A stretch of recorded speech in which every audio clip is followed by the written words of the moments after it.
He's Dan Clark. He's changing the world, one story at a time.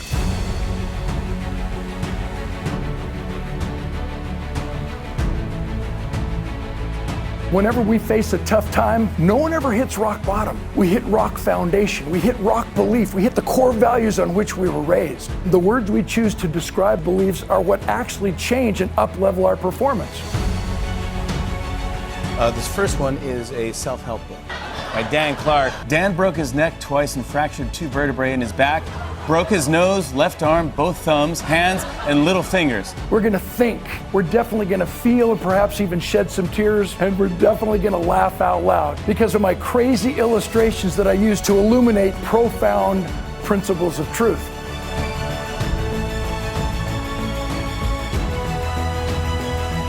You see, if I'm nervous, it means it's about me, but seek to bless, not impress. If I'm excited, it's about other people.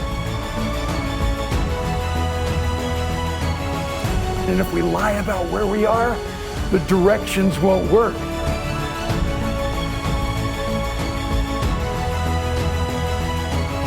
We must succeed in doing that which is necessary. Yeah! Whoa, man, you killed it! Yes!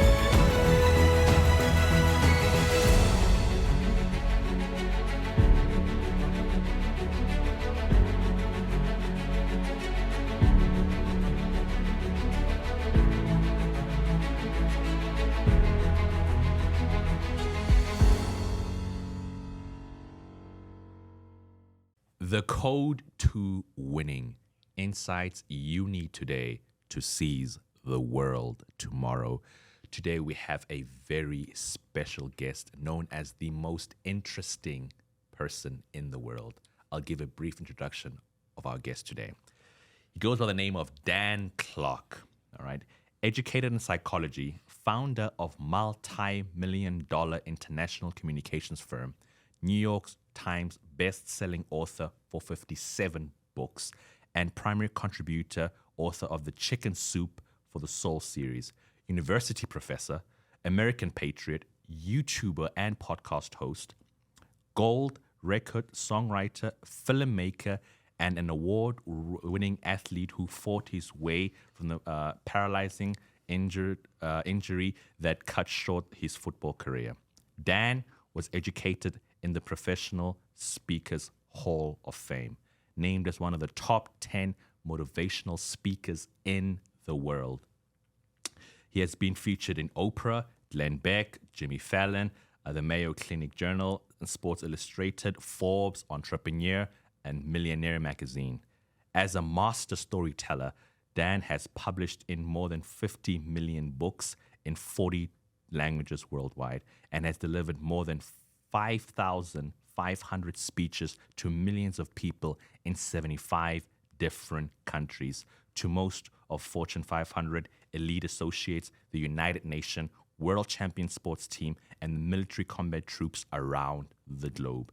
Dan was named an outstanding young man of America, has received America's 3 highest civilian awards from the President of the United States and the Secretary of Air Force. Most significantly, Dan was named Utah Father of the Year. It is our great honor to have a special guest today in the studio, Dan Clark. Thanks, KG. What an honor, sir. Thank you so much for coming today to the studio, setting your time aside. So I enjoyed that introduction. Could you now say it in English, please?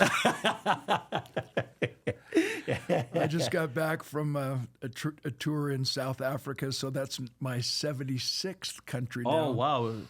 And as we talked about you growing up in Johannesburg, this is an honor for me to just be with you. I love your accent. I love your passion. I love your personality. I love your vision. So thanks for having me, man. Thank you very much for your time, Dan. I really appreciate that. And I mean, I won't lie, I felt, I don't usually feel this way, but I felt so inadequate considering like the credentials you have and the experience you have and just the time you took to actually come to the studio. We're really very, very grateful to have you here as well, sir. My pleasure. And I know the illustrious list of guests that you've had.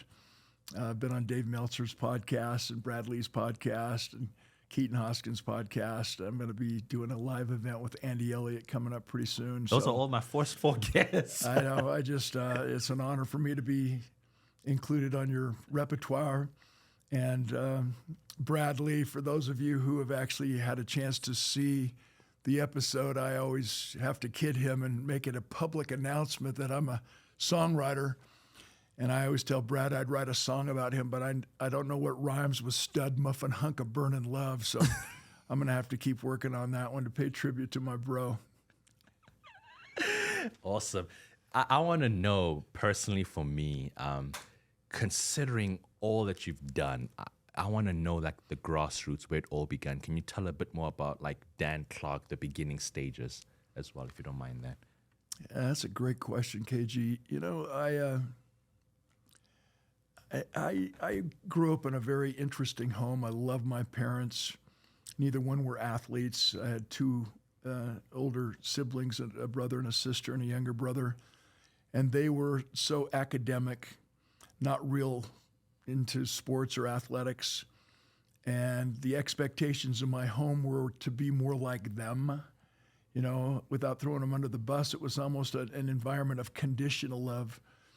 I remember following my 2 siblings to high school, and they were geniuses. And my brother now has 4 degrees from major universities. That's a little overdone. And I remember coming home from high school with a report card. One time it had 4 Fs and 1 D on it. My dad's response, "Son, looks to me like you're spending too much time on one subject." And my mom thought I cheated. So it was one of those families where it was tough. But in that environment, it forced me to figure out who I was. But it also motivated me to always believe that I wasn't enough. And in our day and age, most conversations that go to that place, "Oh, I'm not enough, I don't feel like I'm enough," they think it's a negative. But Sigmund Freud, although he was full of crap in 99% of what he published, his law of sublimation is completely true. And what he described is that our pain is deep. And while most people let anger and hurt and discouragement and disappointment and failure hold them down and defeat them, in the law of sublimation, he says, use it as a motivator. When someone says you can't, you say, "Oh yeah, watch me," and then be willing to put in the work, the sacrifice, the preparation to prepare yourself to succeed. And so that's been my MO my whole life. I battled throat cancer when I was 8. That's the first recollection I have of resilience, where I remember the doctors. I remember I couldn't lift my head up off the bed. I was in the hospital for so many days, and it was on the wall of my esophagus, so that it continued to eat through my body for one more day. It would have destroyed my vocal cords, and I would have never been able to speak or sing, which were 2 of my obviously passions, the way I've made a living. I was bullied as a kid. You know, a lot of people made fun of me, and I just had to figure out a way to just hang in there. But athletics was my release, and I started on every team, even though I might have started the season in 3rd string as a wannabe. I figured out how to start by the first game, and was fortunate to be able to star in every one of my sports: football, basketball, baseball, and track. Got some accolades in high school, went to college on a football, baseball scholarship. And I thought I had the tail, you know, the bull by the tail, or the bull by the horns, or whatever you say in South Africa, you know, the Cape Buffalo by the saddle. I don't know how. Lion by the mane, I think. Thank you. Thanks. And then all hell broke loose. You know, I thought I was on my way to being an NFL superstar and a Major League Baseball superstar, and I was paralyzed in a tackling drill. And I guess we could talk about that story, but I've been babbling for too long. Ask me another question. No, I'm very, some of the stuff you mentioned I wasn't even aware of. I knew about the NFL one after Kelly and I had spoken. However, I've been watching and reading a lot of the book. Obviously, we know The Secret, but also Think and Grow Rich, of how, you know, many of those stories are just people that are very like similar to you, that overcame like the obstacles and challenges that were faced as well. And my personal like question to you is, what kept you going though? Like after trial, you just seem to overcome the next one. What kept you going through all those trials that you were facing? Another great question. I think maybe I could just explain my story because I've told it so many times from 5,500 stages that it's kind of consolidated. As songwriters, we learn to edit so every word pays its own way, if you will. Maybe I could just go back to the beginning. I played football for 13 years total. What position? I was all over the map. In high school, I was a tall, skinny kid, 6'3", 172 pounds.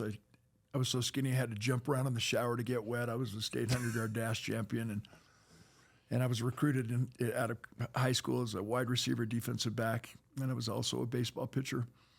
But then first 2 summers after high school graduation, I grew 2.5 inches taller and gained 87 pounds, kept my speed, so I was moved to defensive end, stand-up linebacker. And I was a projected #1 draft pick by the Oakland Raiders into the NFL. And I had an invitation tryout by the Kansas City Royals out of high school as a baseball pitcher. So everything that I was, everything I thought I was, my identity was all wrapped up in being an athlete. And one day in practice, football practice, coach blew the whistle and another player and I ran full speed into each other in a violent head-on collision, smashing my right shoulder into the cutting edge of my fiberglass pads, and we slammed to the ground. And when Lyle got off of me, I had compressed the 7th cervical vertebrae in my neck. I had severed the axillary nerve in my right deltoid muscle, and I'd suffered a grade level 2 concussion, which is pretty serious if you Google it. My eye drooped. I had loss of speech. I couldn't talk anymore. My right side was paralyzed. My arm dangled helplessly at my side, leaving me paralyzed for 14 months. Physically and emotionally and spiritually. God, how could you let this happen to me? I mean, my whole life just fell apart. I thought I was a football player when in reality, that's just what I did. It's not who I am as a man. And when we identify ourselves in terms of what we do instead of who we are, we become human doings instead of human beings, which is unacceptable if significance is what we seek. So I stayed paralyzed for 14 months. I went to 16 of the very best doctors in all of North America. And 15 told me I would not recover, I would never get any better. So it's good to pause for your viewers, your listeners on the podcast. How many of you believe that? How many of you have heard that? How many of you believe it? What happens if you believe it? You never get any better. And my life spiraled downward, in a rapid spiral downward, until I hit what I thought was rock bottom. And now that I fought my way back to a 95% recovery, my right shoulder is still totally numb. I could never generate the muscle mass to continue my dreams in professional football and baseball. But now that I've recovered, 4 most frequently asked questions are these that I think would be beneficial for the viewers.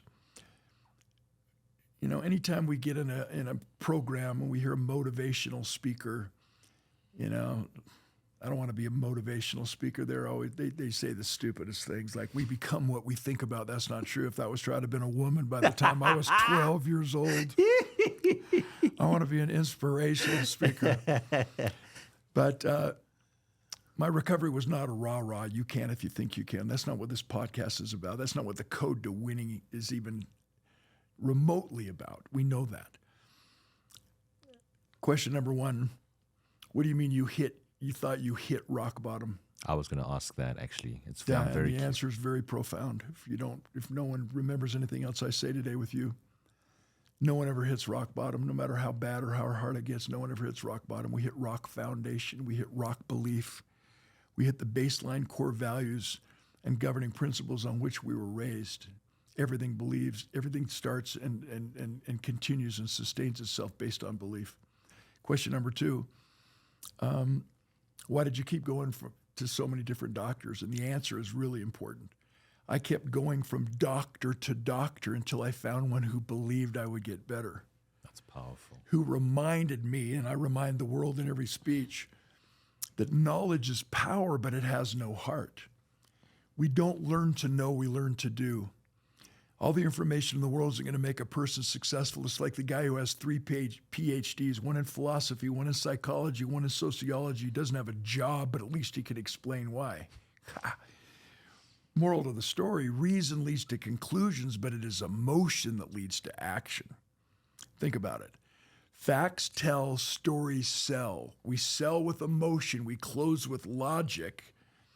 Reason leads to conclusions, but it is emotion that leads to action. That's the only way we're going to get back up and go again. They say the dog will not move off the nail until the dog will not move off the nail until the nail starts to hurt enough.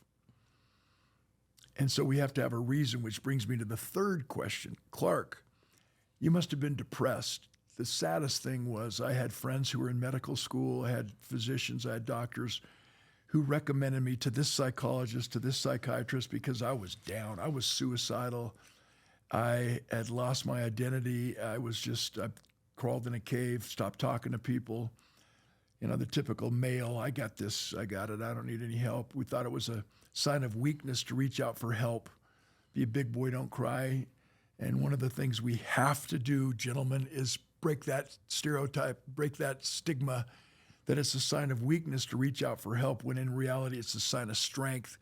And if my body's atrophied since I weighed 278 and I was a stud. But every single time we go into the gym, we go with that mindset to create discomfort on purpose, to put a little bit more weight on the bar today than we had on it yesterday. But the only way we can go for a maximum lift is if we ask for a spot. It's not a sign of weakness to ask for help, guys. It's a sign of strength if we really want to become the best version of ourselves and push ourselves to that ultimate capacity and potential as a human being. So they came up to me, you must be depressed. You take this medication.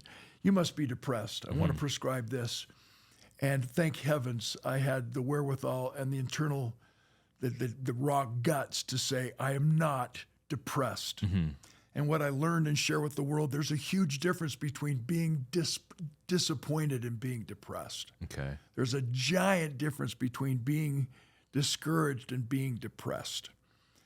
Most of the time when we feel down and someone wants to call it depression, we're experiencing halts. We're hungry, angry, lonely, tired, or sad. And when we're experiencing any one of those 5 emotionally distorted conditions, we can't listen, we can't feel, we can't love, we can't forgive, we can't function at the highest level possible. And that's why we need to understand that when we take medication, it flatlines our human spirit. And every one of us was born with that flight or fight experience where the gift of fear, the gift of stress, the gift of whatever is not going right is our gift to fire us up and allow us to just step it up and rise to the occasion. Under pressure, you don't rise to the occasion, you fall to your level of training. Oh, wow. That's why we train and prepare and practice so hard. So people need to understand pressure is not something that's naturally there. It's created when you question your own ability, and when you know what you've been trained to do, there's never any pressure. Stop making excuses. But the reality now is the 4th most powerful and frequently asked question was, Clark, what took me so long to recover? What took you so long to pivot out of COVID? What takes us so long to get up and go with just so much intensity? It's the key to the code to winning, I really believe. And the question is, what took me so long? The answer is I stayed paralyzed for 14 months because I was asking the wrong questions. Wow. I was asking the doctors how to get better when I should have been asking myself why. And once we answer why, figuring out the how-to becomes clear and simple. And here's the science behind this so no one thinks it's a raw recovery. What we know is that if you only focus on the what and the how, you only engage the head, you only engage the brain. Okay. But when you add to that a passionate why and a compelling want, which is your personal why that has to be bigger than your why not, physiologically proven, our blood pumps more rapidly, our brains fire, and our muscles engage, which maximizes our performance. Wow. And if you really are serious about taking yourself from where you are to where you want to be, it's important for us to learn the lessons from on purpose, from creating discomfort on purpose. And that's why my favorite theme that I speak on as a keynote speaker is creating and leading a culture of resilience. I love because that's what change is about. That's what growth, that's how you accelerate growth. That's how you accelerate your personal brand. That's how you accelerate your code to winning. Now that we've kind of dissected my version of your code to winning, what we have to do is engage with the right people who will inspire us to keep going, which validates Jim Rohn's statement that we, in fact, become the average of the 5 people we associate with the most. One of my favorite quotes Which ever. means we must be willing to pay any price and travel any distance to associate with extraordinary human beings, even online in a podcast. Yeah, I love this live. I flew into Vegas just to be on Dave Meltzer's podcast. The live experience is so different than just Zoom. Yeah. And I hope I was able to touch some lives just to kind of consolidate my little rant here. As I look back now in my experience, the code to winning is illuminated in the fact that my football injury became one of the very best things that ever happened to me. Wow. Because it taught me that nothing happens to us, everything happens for us. That my football injury is the reason why I'm here today. And it's not really what happens to us, it's how we respond. It's what we do with what happens to us that defines who we are. And that allows us to really finally tweak our MO, our personal motivation, our personal modus operandum that says, this is why I keep going. And that's why I kind of tie that into the original question, my youth. As far back as I can remember, I've had to figure out a way to get back up and go again. I've broken so many parts of my body, broken my heart, shattered my dreams. But for some reason, when your why is bigger than your why not, and mine suddenly became to make a difference in the world. If you really think about it, KG, I spent so many years of my life, at least 13 years of my life, sacrificing and working hard and following my passion to be the best athlete I could be. How shallow is that? That I only focused on what matters at the moment. But now I'm spending the rest of my life focusing on what matters most, which is what lasts the longest. Wow. Oh my gosh, I love that. You know, I brought up one of my 30, I think you said I had 57 books. We have to, you inspired me to keep writing because I only have 37 in the intro. I think you said 57. So Maybe it could have been my I'll accent. Get to work. I want to work hard. 20 more. Come on, Dan, you're slacking. But my flagship book is The Art of Significance, Achieving the Level Beyond Success. And when I finished that book tour, I realized the number one frequently asked question was, what's the difference between success and significance? And maybe it's worth it and put that in this part of the conversation. It stems from a conversation I had with a football teammate. He was drafted in the NFL in the second round by the Philadelphia Eagles. After 2 years with the Eagles, he's traded to my Oakland Raiders. After 4 years in the league playing at the highest Pro Bowl status, one day he walks out of practice, quits never to play again. Why? He loved being a football player, but he hated playing football. He loved the celebrity perks and the fame and fortune that allowed him to live this life we call successful, which is competing against others. Nice house, nice outfit, nice car, nice title, nice income, nice holidays. But because his inner voice and his true purpose in life was misaligned with who he was, and he didn't agree with what he had to do to get to that level of success, he would never live a life of significance, and he would die with regrets and with his music still in him. So bottom line, successful people get what they think they want by focusing on what matters at the moment. But those of us who are striving to live lives of significance want what we get by focusing on what matters most, again, which is what lasts the longest, so we don't die with our music still in us. That's so powerful. I wanted to go, I loved when you spoke about pressure a little earlier on, and I wanted to share, I know people often talk about the saying that Damian Lillard, when he spoke about pressure is a privilege. I actually first heard that from a football European soccer coach, very prominent, very successful, one of the best in my opinion. He goes by the name of Jose Mourinho. And what happened is towards the end of a game, his team lost. And at this time, there was pressures on the media about him getting sacked and being fired from his job. And they asked him, hey, listen, Jose, do you currently feel the pressure of being fired? And he gave a very sarcastic look like, pressure? What pressure? Pressure is a woman who's struggling to feed her daughter somewhere in maybe West Africa or like South America. Pressure is somebody trying to figure out how they're going to pay the mortgage the next day. Pressure, he gave about 5 or 6 different examples of what pressure is. Like, me in his accent, I feel no pressure. You know, and I think perspective is everything in life, because sometimes we often take what we think are big problems, not really seeing the bigger picture of what bigger problems are as well, which leads to my next question. I feel. May I Yes, add to sir. that? The Absolutely. famous pro golfer Lee Trevino said pressure is when you're standing over a putt and your bet is for $50 and you only have $10 in your pocket. That's pressure. I never thought about that. That's actually a good one. I haven't heard about that, Dad. I like that. My question was going to be talking about I've been touching a lot on these topics with a variety of different guests, but I felt like when we spoke about the depression and anxiety, you kind of went deep into it and kind of like going to the grassroots and fully understanding what it is, and sometimes what we think it is, what it actually is as well. Do you feel with the rising cases of anxiety and depression, specifically among men, do you think it's perhaps a lack of purpose, a lack of a why? What do you think stems to the reason why men today are just struggling with the crazy rates of depression? So that's one of my hot topics, bro. So, are you married? Yes, sir. What's her name? Alita. Alita. And let's just say she's 2 hours from here, from your studio.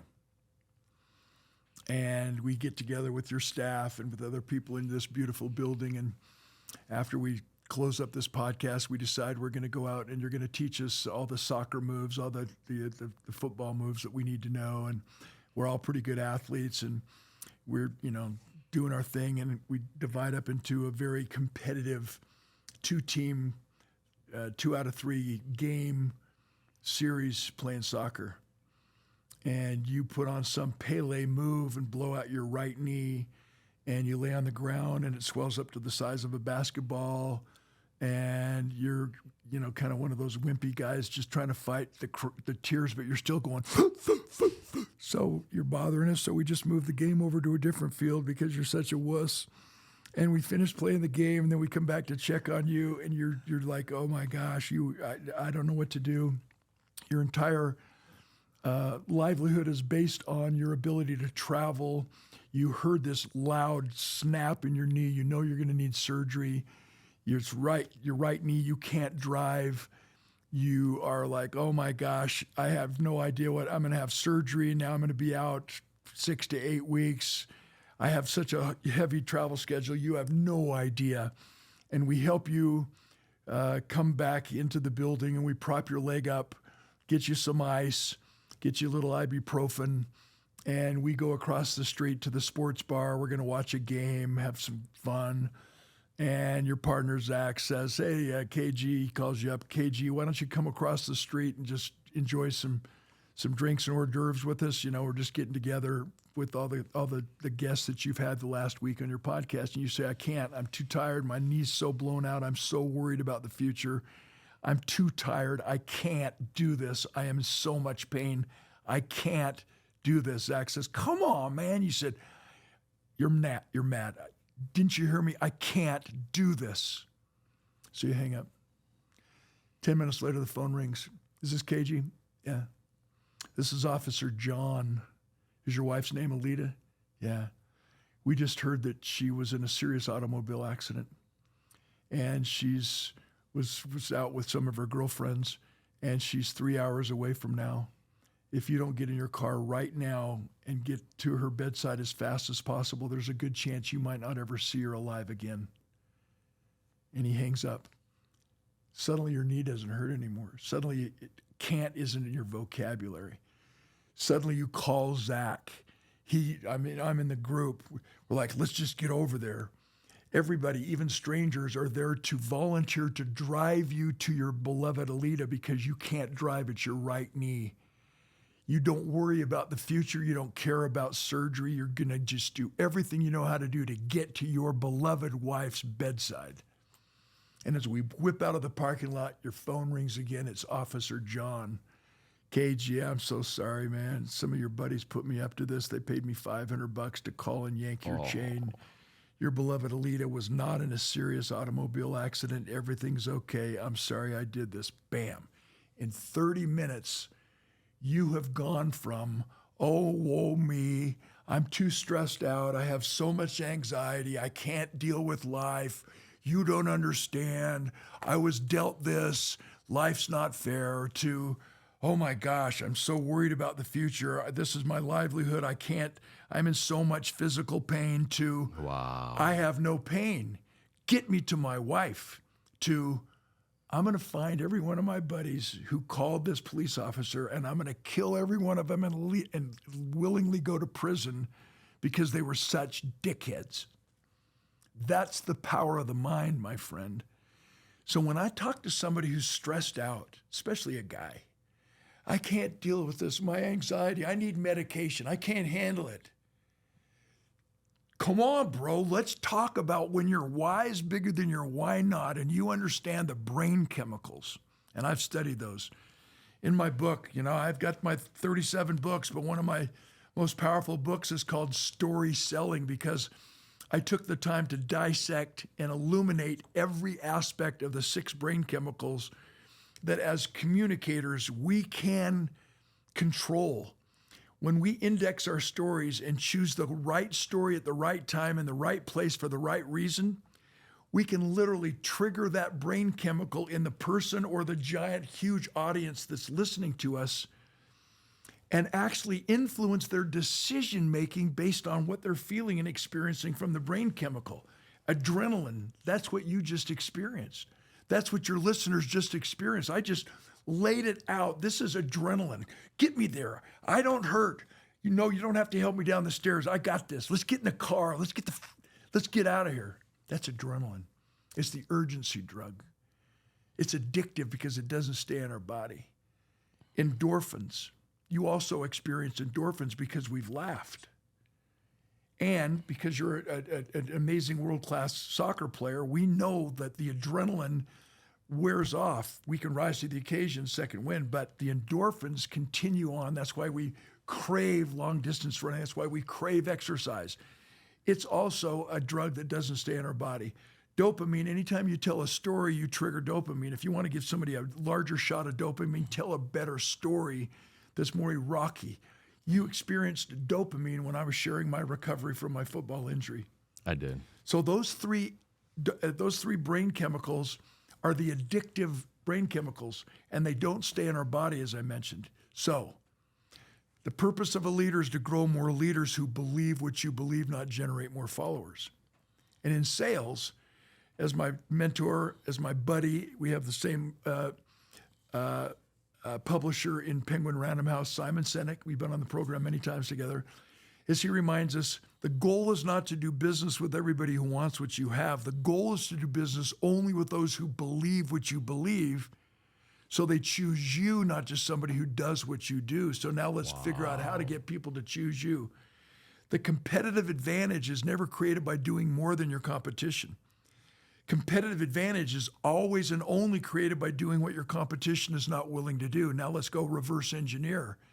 Wow. If you're engaging in someone in a sales presentation or in a motivational speech, or if you're engaging just as a friend or in a networking event, and you refuse to be transactional, which means you only talk about the what and the how, and you become transformational, which means you add to that what and how the passionate want and the passionate why and the compelling want. That's how you go from transactional to transformational. But what happens here, my friend, is because these brain chemicals are addictive, these first 3, adrenaline, endorphin, and dopamine, when you engage in a conversation using stories, those individuals actually feel something and they actually embrace and connect and engage with you at an emotional level. So when you're gone, because it's addictive and those brain chemicals leave their bodies, they want to be in your presence again. You leave and they say, I like me best when I'm with you. I want to see you again. I like me best when I'm with you. I want to see you again. It's the secret to dating. It's the secret to networking. It's the coding. It's the real code to winning.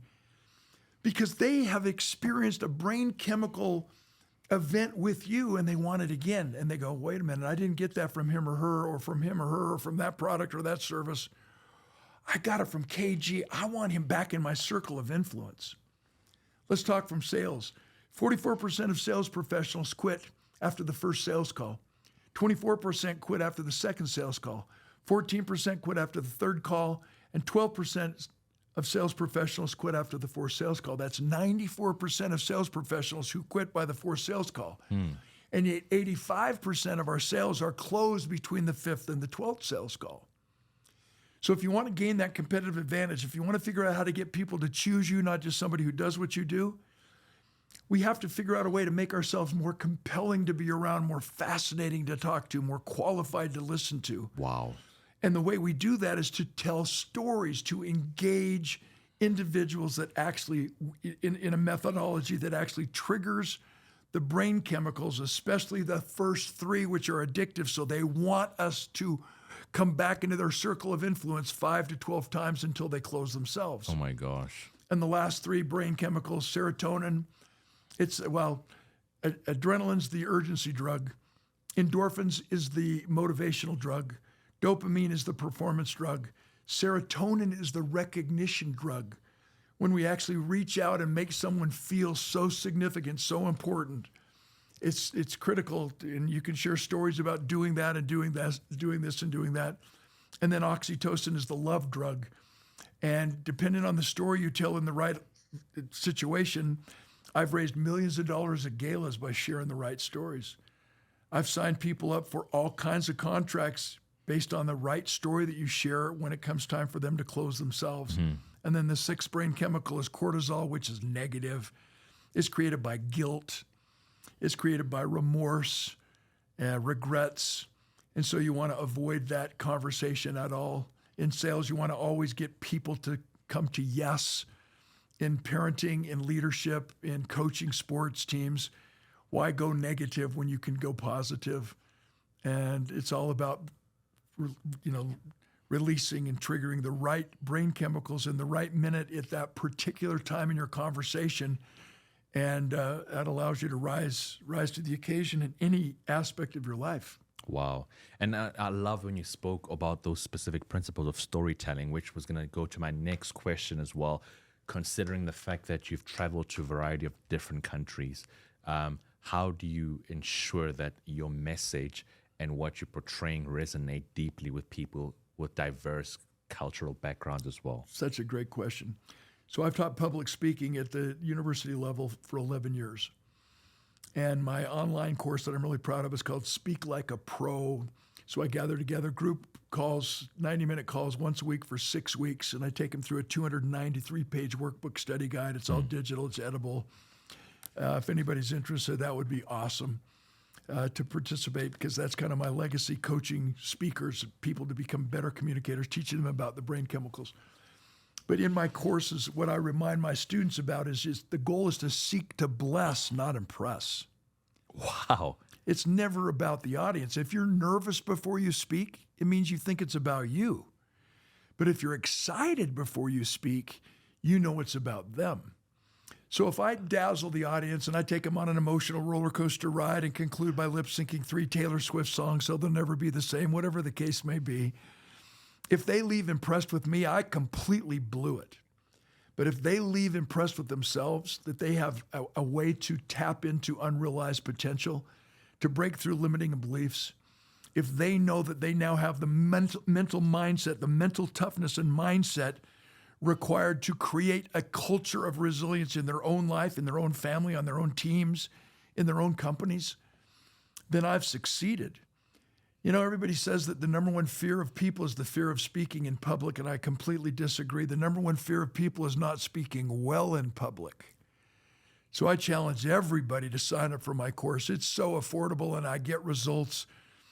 And you don't have to want to be a paid speaker, but I'm in the Professional Speakers Hall of Fame for a reason. And it's a long answer to your simple question.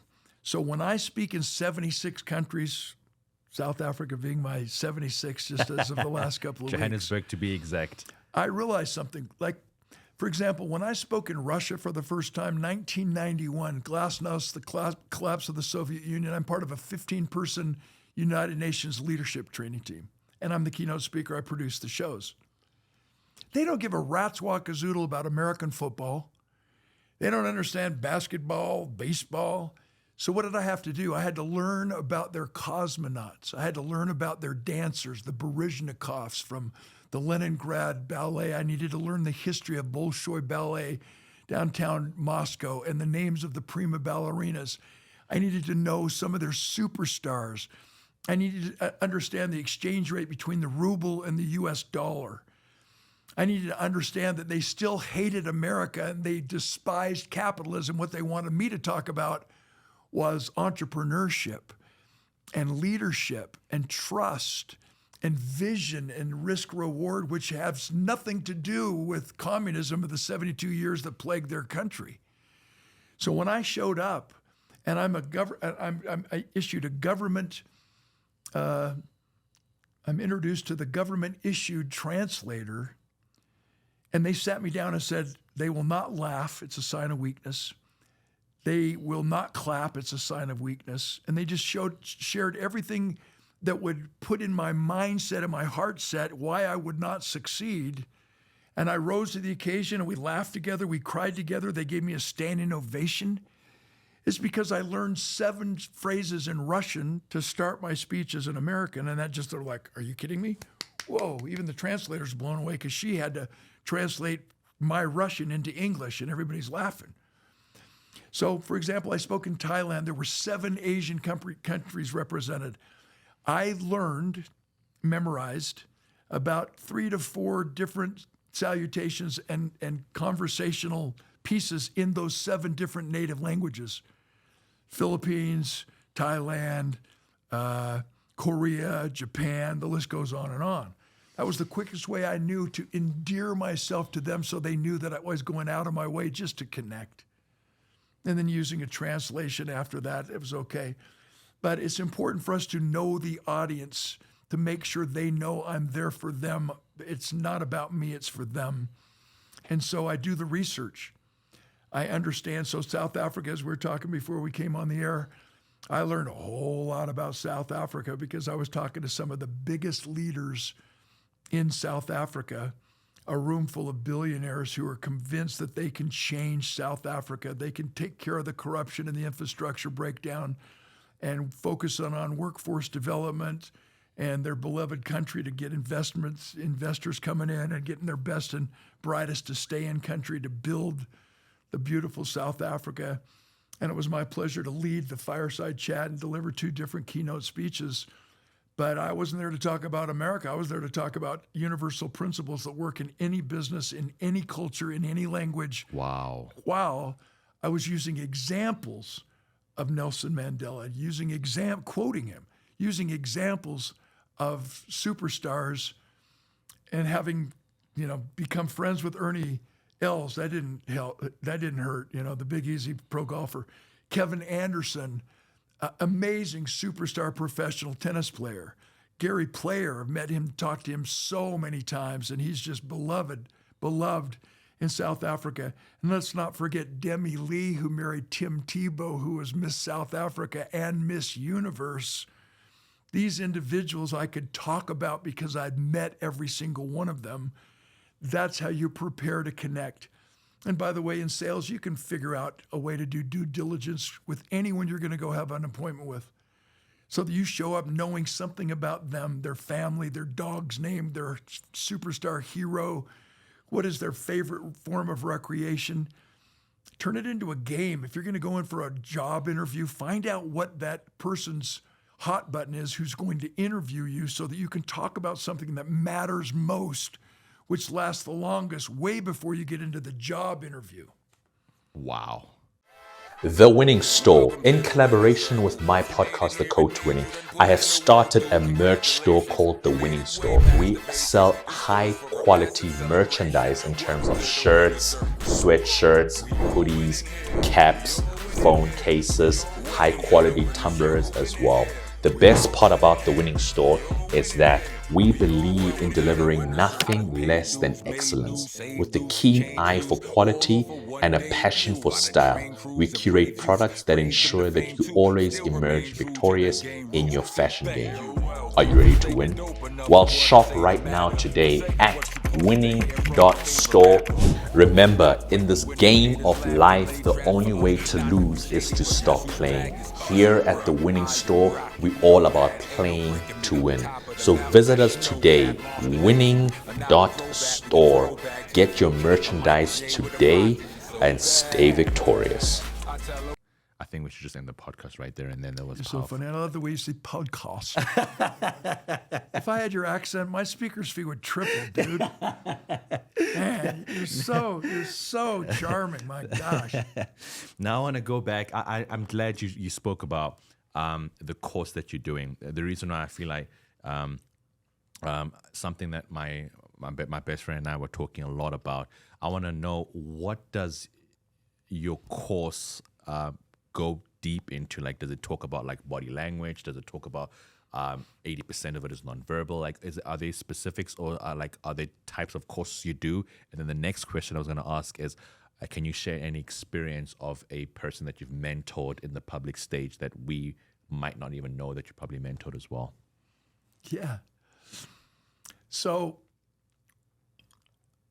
I'll go with it. when someone comes to me and says, Clark, are you going to write another book? I'm like, no.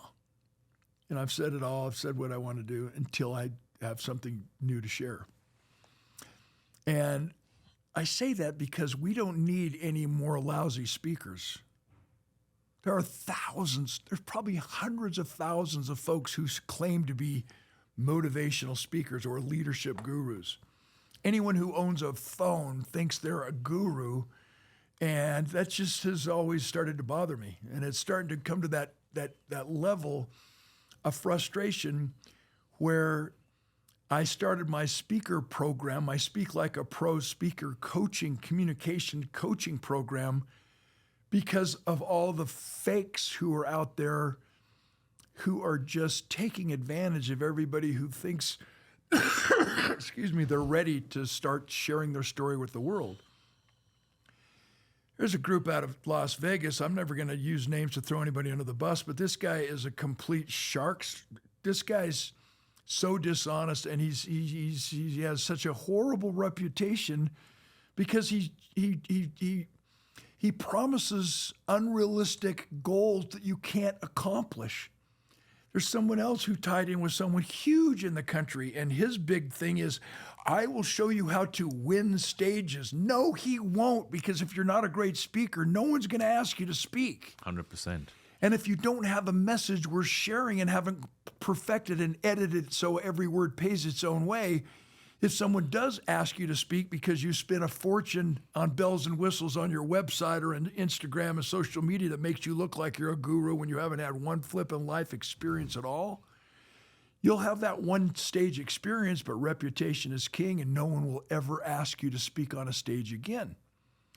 So I don't say I can help you win stages. I don't give you the names of 200 event planners with a little script that you can memorize to phone up, to email, and say, hire me as a speaker. They're not going to open your email. They're not going to read your email. They're not going to hire you to speak because you haven't done nothing. There's another group that charges so much money, and their promise is, I will get you your website. Well, if you look at it, it's just one of those lame templates that are available for free online. We'll show you how to create your own demo video. We'll pull out your phone, hold it horizontal, and speak into the lens for 2 minutes about why someone should hire you as a speaker. Mm-hmm. No! What my program is all about is just getting results. And it takes us all the way back to the very beginning. Who are you? Who are you? So one of the examples I would use is, let's say you and I, KG, were roommates in college, and we collectively decided that we were going to wake up every single morning at 5 a.m. to go to the gym and push ourselves to our ultimate capacity and potential as a human being. Mm-hmm. And then we'd leave the gym and go into the library and study so hard to prepare ourselves for the exams of the day. Well, if you and I do that, we're accountability partners, but that's not who we really are. Mm-hmm. We're just accommodating one another. But if you wake up every morning, KG, at 5 a.m., regardless if I do or not, and go to the gym and push yourself, and then go to the library and push yourself, regardless if I'm there or not, That's who you really are. That's your true nature. You can surgically remove the stripes from a tiger, and it's still a tiger. In country music, no matter where you go, there you are. It's one of my favorite lyrics. So we begin at the beginning. If you're serious about taking your communication skills to the next level, and you're kind of shy or afraid to be on a podcast, it's because you don't know what you believe. It's because you don't know who you are. I showed up, we've never met before. I'm like, ask me anything you want because I know who I am and I know what I believe. So we begin at the very beginning. Who are you? You know, the other day I'm walking through I've told this story many times, walking through the mall with one of my buddies and someone bumps into him. And he spilled his cup of coffee on the floor. I said, what happened? He said, I spilled my cup of coffee. I said, no, you didn't. He said, what? I said, you didn't spill your cup of coffee. You spilled what was in your cup. Had you had tea in your cup, you would have spilled tea. Had you had water or orange juice in your cup, you would have spilled water or orange juice. We can only spill what's in our cup. So if you're negative and the economy bumps into you, if you're negative and COVID attacks, if you're negative and a personal relationship goes south, if you're negative and a business person screws you over, if you're negative, what spills out? Anger, resentment, intolerance. I can't believe you did that. Watch where you're going. It's anger. And what do we know when we hold a grudge? If we hold anger, it's like us drinking poison and expecting the other person to die. It's more harmful to us than forgiving the other. But if you're positive and something bumps into you, if you're positive in a personal relationship or financial situation bumps into you and they bump into you, what spills out if you're positive? Forgiveness, love. Man, I've been there before. Yeah, I've taken my pants to the cleaners before. I can do it again. No big deal. Just clean it up. Wow. Just get back up and go again. So it's important for us to know who we are. The next process is content creation. There's four places we find our content. Our life experience. Get somebody to interview just about growing up, about life. Second, transitional experiences. Going from something to something else. Going from elementary school to middle school to high school to college. Falling in love, falling out of love. Having your heart broken. Breaking someone's heart. Divorce. Loss of a loved one. Loss of a job. These are transitional experiences. If your parents are in the military, you were forced to move every 2.5 years, so probably you didn't have a lot of close friends because you knew you were going to have to say goodbye pretty soon. Those are transitional experiences. Third source of content are significant emotional events. That's my favorite. We all have them. That's what this podcast really is about. The Code to Winning is about identifying our significant emotional events because those are the moments in our lives where we learn the greatest lessons that change our stars forever. So a significant emotional event, SEE, is an experience that we can measure and actually quantify how we believed, what we thought and believed, and how we behaved before it occurred, and how we now think differently and behave differently because it occurred. Wow. So the two operative words are before and because, before and because. So not just a divorce, but a devastating, ugly divorce. My football paralysis, the death of my father, unexpectedly. We all have significant emotional events. And then the fourth source of content are bucket lists. This is all about networking. I hope we can talk about that before we click off the 100%. Click off the hot button today. But it's about not who do you know, but who knows you. It's about your story, about meeting Michael Bloomberg, about being one of the 40 in the internship program, and you're the only one that got to meet Michael, and how that understanding of the 6 degrees of separation just inspired you to start this podcast and start reaching out to the Muscle and to the Meltzers of the world. And that's why I'm here, because of a referral. But I'm also a professional speaker because of the 6 degrees of separation, which might be a very quick, interesting story. Anyway, make a bucket list of people you want to meet, places you want to go, experiences you want to share with the world. Well, you've got to have it before you can share it. So what are you going to do about it? And now back to that quote. We must be willing to pay any price and travel any distance to associate with extraordinary human beings in order to attract an extraordinary human being. Remember, law of attraction, we don't attract who we want, we attract who we are. Powerful. In order for us to attract that extraordinary human being, we must first be an extraordinary human being. And that's where we start figuring out a way to embellish ourselves and find our stories that are worth sharing because of the life lessons that we learned. So we go through content creation. We talk about this 8 elements of how to craft a Hall of Fame speech that listeners love. So we go through all the elements: outside introduction, why should I listen to you? Inside introduction, what's your first impression? What's your brand? The thesis, what are the benefits of listening to me? The structure, social proof, the stories, visual aid, data-based research proof, and the conclusion, call to action. So we have a structure. We also teach them how to find their signature story that no one else can tell, because it's that story that really molded them into the person they are today. I love that. So, and everything is about, and then we get into the platform skills. Oh yeah, punctuating pauses and gestures and all those skill sets, listening skills, but we don't promise that they're ever going to get a speech. The folks that I have, hundreds and hundreds of people I've coached, all have been able to become better leaders in their organizations. They were recognized with different leadership skills, sudden leadership skills, so they climbed the leadership ladder. They were given more responsibility. They became better spouses and significant others, became better lovers because their communication skills are so finely tuned, better parents, better coaches. So in my process of helping them become a professional speaker, they become the best human being they can possibly be. And once they have that speech in a position where they've practiced it and really feel comfortable in sharing their stories with the world, I will share my experience and all of my connections to help them get on the stages that they dream to get on, because I now know they're qualified. I'm throwing my reputation on the line that I've personally coached this person, and they are ready to take your stage by storm. And I'll back them up 100% because I've worked with them, I've listened to them, I've connected their passion, creativity, and imagination, and they are just amazing, eloquent communicators. So, yeah, speak like a pro. I guarantee the result. I guarantee it, and that's my passion. I don't want to create any more mediocre speakers and promise the world that they're going to be this amazing motivator for the rest of their life. That's the biggest bunch of crap. 100%. And what we'll do in towards the end, in the description section of the podcast, we'll actually add all the details there. So there'll be a link there that you can end up clicking, which will take you to the website as well. And then you can actually follow the procedure continuing forward as well. All right. Yeah.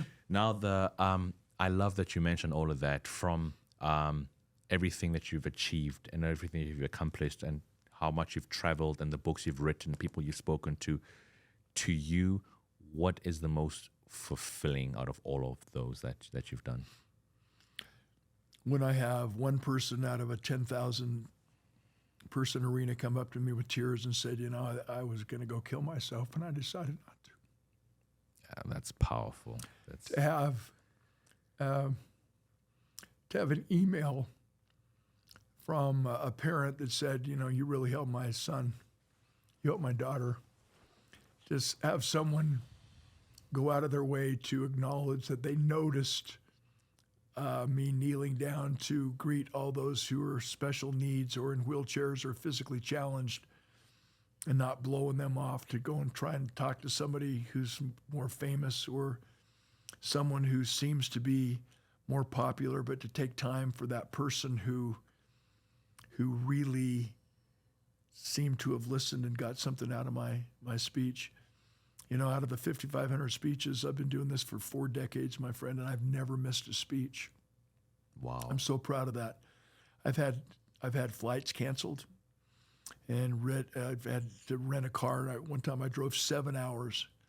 Give you the details. I'm in Grand Junction, Colorado.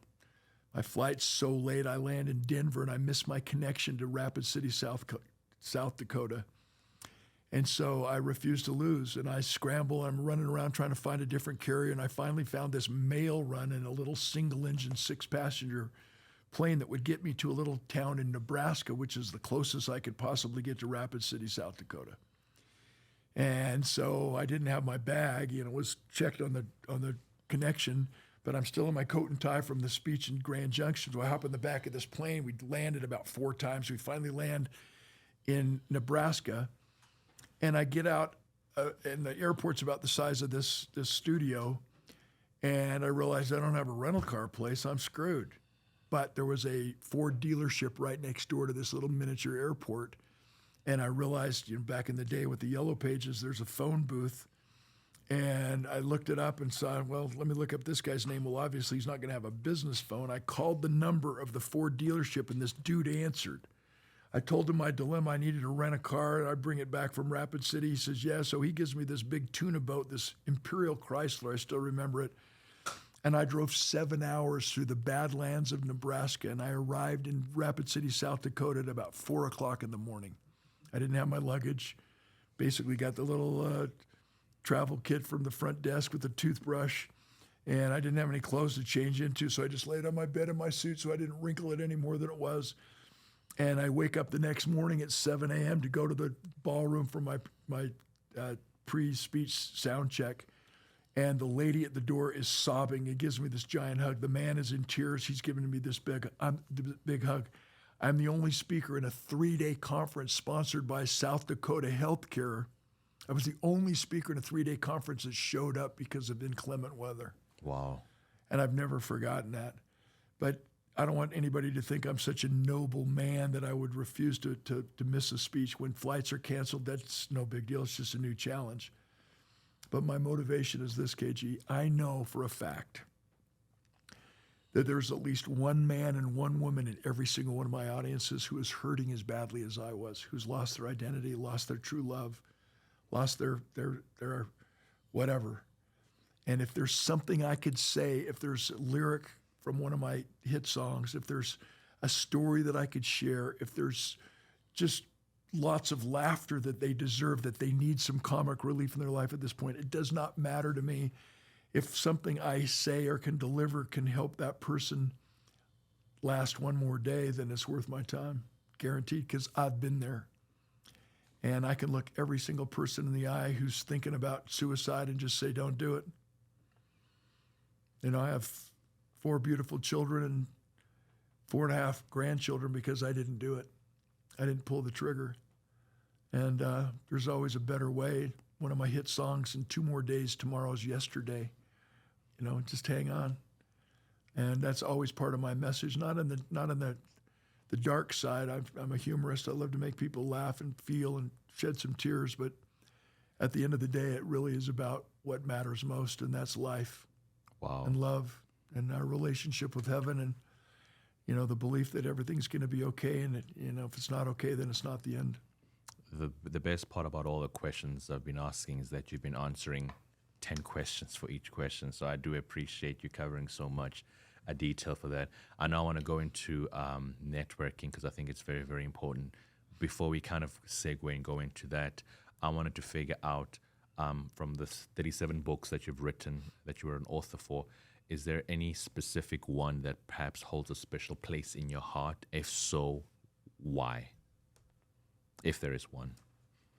That's another great question. You're one of the best interviewers I've ever been around, my friend. Thank you so much.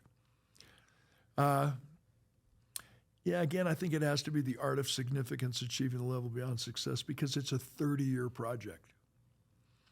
And when I sat down with Adrian Zackheim, the most famous and powerful publisher in the world from Penguin Random House, in our meeting in New York City, he said, so how do you know there's 12 highest universal laws? How do you know there's not 21? How do you know there's not 9? And I got kind of emotional. I said, I've been studying this for so many years. I've cross-referenced scripture. I've cross-referenced prophets. I've cross-referenced psychologists. I've cross-referenced everything I can possibly find and think of to make sure that I know for a fact there are only 12 highest universal laws. And every other law in the universe is predicated on these 12 laws. It doesn't matter what you say. So, for example, law number 1 in The Art of Significance is obedience. And when I bounced it off my 4 kids, 1 son, 3 daughters, they're very intelligent, very opinionated. I'm so proud of them. My middle daughter, she goes, Dad, you can't tell people what to do. That's a bad word. Don't talk about obedience. And I said, well, what you're validating, my dear, is that most parents think obedience is controlling their children.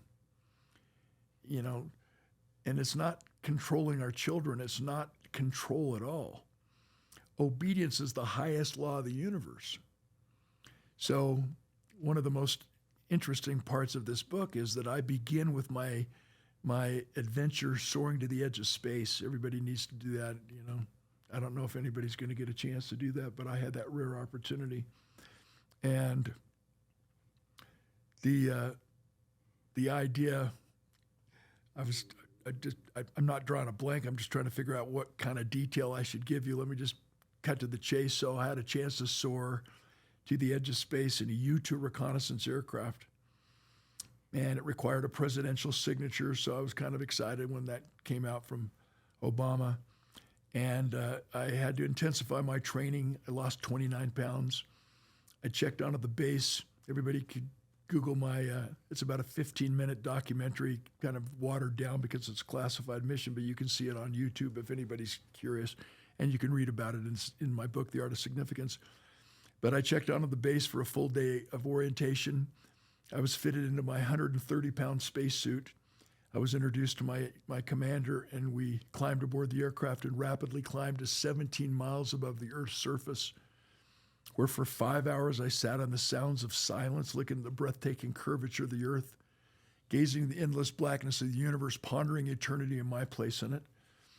And with an unobstructed view of Mother Earth, you should see the pictures, the videos, oh my gosh. I teared up as an eyewitness to the words of Einstein that although the concept of a master organizer and supreme being is complex, we must embrace the mindset of a young child who walks into a large library and says, surely someone must have written all these books. And within minutes, I became an expert eyewitness of some words of a dear hero of mine. His name is Uchtdorf, who said, we're more than mere mortal beings living on a small planet for a short season. And it was easy to embrace. I think it was, you'll have to look up the quote, but he basically, I'll think of it before this podcast is over, I got a brain cramp, but he said, the mind once stretched can never return to its original dimensions. Oh, well, doesn't matter who said it. I should just give Zig Ziglar, you know, because if he didn't say it, he would have. Anyway, so when I landed, I became a student of the universe, student of astronomy, student of astrophysics. I read everything by Wernher von Braun, the father of NASA. And here's what I discovered. It's really important. And it's the code to winning. The universe was created and organized by a specific set of laws. And when we identify that specific law and obey that specific law, we reap a specific reward. And when we disobey that specific law, we suffer a specific consequence. The highest law of the universe is obedience. So if you just want to whip out the casual list of universal laws, law of gravity, think about it. If you disobey gravity, you die. All other universal principles are governed by the highest law, obedience, which is chapter 1, which is law number 1, obedience. Powerful.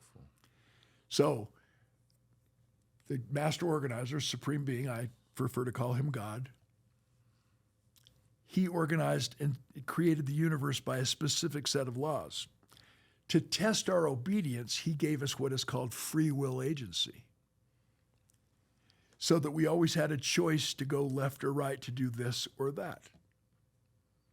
And if you disagree that obedience is the number 1 law of the universe and that everybody ought to be able to just use their free will agency and do whatever they want to do, visit a penitentiary and understand that the reason why these individuals, these convicts, are incarcerated and locked up behind bars is because they misused their free will agency. The only thing that protects our free will agency is obedience. So obedience, our Heavenly Father, He allowed us to test our obedience by giving us free will agency. To ensure that our free will agency would always be in play, He gave us what is called an opposition in all things. You have to have darkness to appreciate light. You have to have sickness to appreciate health. You have to have justice to appreciate mercy. You have to have death to appreciate the sanctity of life. And because God gave us our because God gave us our free will agency in a world of opposition in all things, he didn't want to leave us hanging. So he gave every single person who was born into this world an inherent ability to discern right from wrong, truth from error. We commonly call this ability our conscience, which means our conscience will never fail us. Only our desire to follow it decreases as we continue to do the wrong thing. So think about it. If the four of us here in this beautiful podcast studio left and went into a room next door, and the room stunk so bad that we were so repulsed that our eyes started to water, our noses started to bleed, our ears started to ring, if we stayed in that smelly, repulsive room for 5 minutes, it would no longer smell. We had become desensitized, and it was now our new normal. What happened to all our world? What happened to our friends? What happened to our neighborhoods? What happened to our states, our country during COVID? We became so desensitized, and now people say, oh, let's rush back to how it was. No, what part of how it was is even worth rushing back to? We have to understand that we are in control of our sensitization or desensitizing. And once we understand that that's the law of the universe, we realize that law of gravity, law of resonance, energy, vibration, law of attraction, law of the harvest, we reap only that which we sow, the law of physics, the law of mathematics, the law of relativity with Einstein. All of these famous universal laws are all governed by the number one law, obedience. If you disobey any one of these universal laws, you will die or suffer the consequence. So I have the 12 highest universal laws, and the final 12th law is forgiveness because it's the bookend. And I highly recommend that book. I'm so proud of it. It kind of defines who I am, and it's a 30-year process that culminated into some pretty good wisdom, some pretty good stories, illustrations, and some good laughs and cries along the way. That's so powerful. I know as we are about to come and conclude our podcast, I wanted to really talk a lot about just one last section of networking. I remember a phrase when I first flew in. I came through from South Africa to JFK. I kissed the floor and I'm like, this is going to be my American dream. I'm going to write my own story as well. And ever since then, I have went out my way to network, and that's brought me out of my comfort zone. I've to unlock new relationships, to learn from very successful people, to just hear their story, put it in like a form of content and just give it out. And what I found to be very significant and important is that I've actually learned way more from that than perhaps some of my guests, because I feel like I'm getting taught each step of the way from each question, different answer, giving a different perspective and a different understanding as well. So which leads to my question, how significant and how important is networking today? That's what it's all about. I'm even stammering. That's the word. It's networking. The code to winning is networking. So in a nutshell, I was paralyzed playing ball. Been going to doctors. I'm heartbroken, disappointed, discouraged, not depressed, disappointed, discouraged. Definitely experiencing halts, hungry, angry, lonely, tired, or sad multiple times, maybe even during the same day. Struggling. And a phone call comes into the coach's office. Hey, we want somebody to come and talk to our team. And the coach says, Danny, I want you to go do this. I'm like, it's not me. I'm not a speaker. That's not me. He goes, I want you to do this. I said, no. He goes, I need you to do this. And thank God he saw what I needed. He knew that I needed to re-engage. So I said, okay. And I drove the 45 to 60 minutes up this canyon to this rural town called Morgan, Utah. And I show up and I go into the stadium, and all the athletes are just kind of laying on the bleachers, helmets off, very undisciplined, lackadaisical, talking about the dates and the prom, they'd been to the night before. And I'm just brokenhearted. I'll never play again. I don't want to talk to these cocky guys. They have no idea. I'd give anything to just play one more play, and they're taking it for granted. And I just was in a bad mood. And all of a sudden, they all sat up in attention, put on their helmets, deathly quiet. and their football coach comes cruising in through the gate entrance onto the track in a makeshift golf cart wheelchair. His name is Coach Jan Smith. He's got multiple sclerosis. And these players had so much respect and admiration for their coach that I knew for a fact right out of the chutes that they were playing for him. They were running for him because he would never run again. He had been an All-American football player, that they were doing it for him.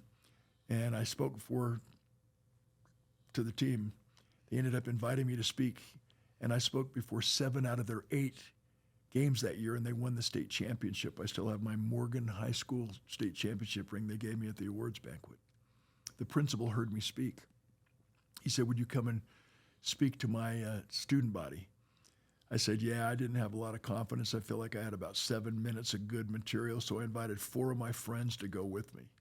And we put on this high school assembly, made a little slideshow. He called 4 of his high school principal friends that year. We spoke in 5 schools. And now I'm working at a sports mall, newly married, trying to figure out what to do, how to come back from my injury. And I'm thinking, could I take this motivational assembly statewide? And that next year we spoke, not 5 as a group of 5, but 5 as a group of 4. We spoke to 13 schools. And I'm like, I'm onto something. There was no such thing as a motivational assembly. So I go to my crew. I want to take this statewide and nationwide. They said, get your head out of the clouds. Again, back to the law of sublimation. They said, Clark, you can't. And I'm like, oh, yeah, watch me. So I basically said, screw you. I'm going to do this. And I made an appointment with Lila Bjorklund. I'm dropping these names on purpose. I honor them.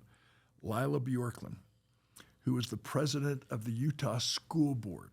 There was only 7 members, and anybody and their dog can get on the program for 15 minutes. I got on the program. I shared my motivational assembly. They voted unanimously to endorse me.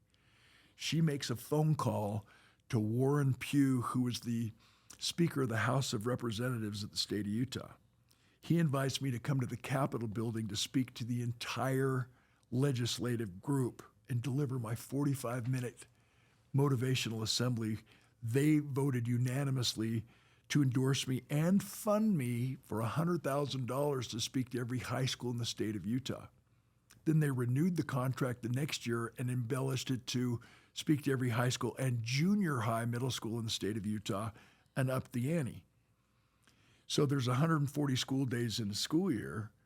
I had all those schools done so fast. What am I going to do with the rest of the time? So now I had the head of the Utah School Board Association contact the University of Utah, and it was so surprising because the vice president of the University of Utah had been an educator in the state of Utah before he went to the University of Utah.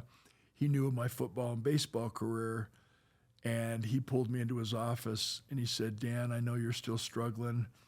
I want you to listen to this cassette tape by a motivational speaker by the name of Zig Ziglar. And I thought, whoa, his mom ran out of names. So I plugged it in, I listened to it, and it changed my whole life. And that was the catalyst that I was lacking to take me over the edge to rehab. That's what I needed. I'm sharing my story. I'm engaging with the public again. I'm fired up. And I still just didn't know if I fully believed I could get better. I knew I wanted to, but Zig Ziglar's words. Powerful. So now fast forward, Zig Ziglar comes into Salt Lake City, Utah, at the University of Utah, as part of the PMA, Positive Mental Attitude rallies.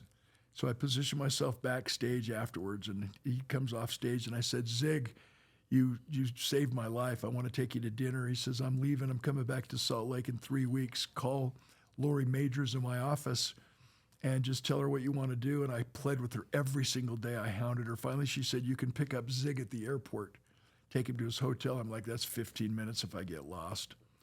But by the time I pick him up at the airport and drop him off at the hotel, he says, is there someplace I can see this high school motivational assembly? I said, yeah, I've rented the little ballroom off the foyer of the hotel. I've got a slideshow and everything. He thought that was kind of crazy that I had that much confidence that I could have convinced him to listen to my speech in 15 minutes. I gave him my full 45 to 60-minute speech. He stands up crying. I stand up. He gives me a standing ovation, flies me to Dallas, Texas the next week to speak to his company.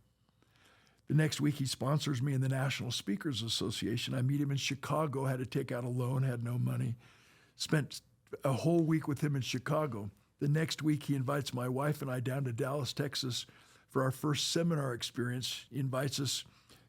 Obviously, he comps it, his Born to Win seminar, and that changed our marriage. I mean, it just kickstarted our relationship in a completely unbelievable way. Wow. And it was there that he introduced me to somebody who introduced me to Nancy Reagan, who invited me into the Reagan White House to take Mrs. Reagan's Just Say No program to all 50 states. So between 1983 and 1989, I spoke in thousands of schools in all 50 states to millions of teenagers, 140 school days a year, 3 schools a day, 15 a week for 140 school days a year. Do the math when most schools averaged about 2,500 students apiece. And then I did about 75 to 100 college university campuses and about 100 teacher and services every Friday afternoon before I hustled home. That's how I kickstarted my career. And in 1991, I made the transition into the corporate arena, and the rest is history. So before I stopped babbling, I had a phone call come in from a football coach who didn't know me. I had a football coach who said, Dan, you need this.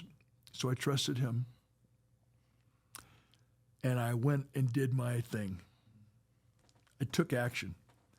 So I spoke before 7 of the 8 football games. They won the state championship. So then the high school principal heard me speak and invited me in. And he called his high school principal friends. They called theirs. Ended up speaking 5 schools, 13 schools the next year.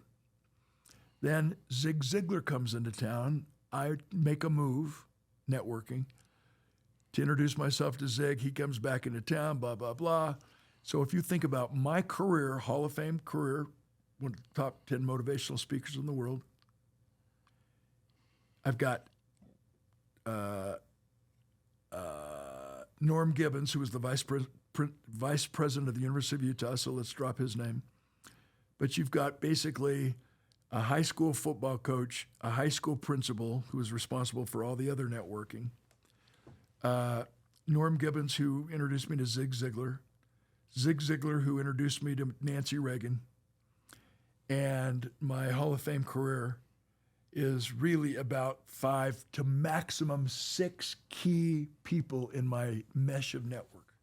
6 degrees of separation. And I've made millions and millions of dollars doing everything I've ever wanted to do, flying in space, flew all the fighter jets and bombers in the United States Air Force, been downrange 8 times to Iraq, Afghanistan, firing up the troops because I've given over 350 free speeches to the military. And the commanders know what my speaker's fee is. And eventually they say, Clark, you just keep giving. What can we do for you? I want to fly an F-18. No problem. I'm like, really? So if any of you have seen Maverick, Top Gun Maverick, more than 7 times like me, I flew that exact same jet, did everything you saw in the movie. No ways. I've taken off an aircraft carrier, landed, I've flown all the fighter jets. I was upside down so long, I think I'm the only human being who's ever thrown down. Instead of throwing up. Yeah, sorry. If I'm going too fast. Yeah, I ejected bananas I'd eaten the night before. In fact, I think I ejected a box of Milk Duds I'd eaten at a movie when I was 9. I mean, it was an awesome experience flying all over. I've done all those things because of service before self, because of networking. So let me just challenge everybody. The next time you go to a networking event, most people show up with business cards and a personal agenda. What can I get out of you? What can you do for me? I challenge you that from now on and forevermore, if you show up at a networking event with how may I serve you, tell me a little bit about you. Where are you in your life? And again, how may I serve you? The law of reciprocity is real. Karma is a real deal. What goes around comes around. And when we can always be of service and use our passion, creativity, and imagination to position ourselves as someone who really has connections worth getting to know, because we can help you and I will help you and you will hook me up and together we rise, changes the world. That's so powerful. Oh my gosh. Now we've finally come to the final question. You know, the code to winning. Our motto is the insights you need today to seize the world tomorrow. Considering Can you repeat that? The insight today is? Insights you need today to seize the world tomorrow. I love it. Okay, keep going. So considering with like literally experience, achievements, everything you've come across, you're pretty much the epitome of the American dream right now. So which leads to the last question. In your definition, what defines winning? It is not enough to say, I will do my best. We must succeed in doing that which is necessary. That's a mic drop right there. Thank you so much. Winning, sir. you have to determine, is it winning against someone else or is it bettering yourself? We don't compete against others. We compete only against what we're capable of. I love that. I love that very much. All right, Dan, if you could perhaps let the audience know how they could get a hold of you, which social media platform, email, like what's the best way to communicate and get a hold of you? Yeah, I invite you to visit my website, danclark.com. It's so simple, and you can snoop around with my offer, see how I might serve you. And you can go to Meet Dan and find my music page, listen to some of the songs I've written and recorded. I'm really proud of that, even though I don't highlight that in anything. My books are available in the library section. So many of my books are old, they're out of print, but I've still written 37, so why not just put it on the tab? But I guarantee at least one of my books will put a smile on your face or help you, teach you the tools required to take yourself to the next level. My email, isn't that crazy? Maybe I just give you my email, which is, I might have thousands come in on my email. Maybe that's a bad idea. But follow me on Instagram, Dan Clark Speak. Follow me on Facebook, Dan Clark Speak. Follow me on LinkedIn, Dan Clark Speak. It's a pretty simple handle. And I'm really working on my YouTube channel. I haven't taken that stuff seriously because I've been a professional speaker. I'm a spoiled brat. My phone just rings off the hook, and that's what I've always enjoyed doing the most.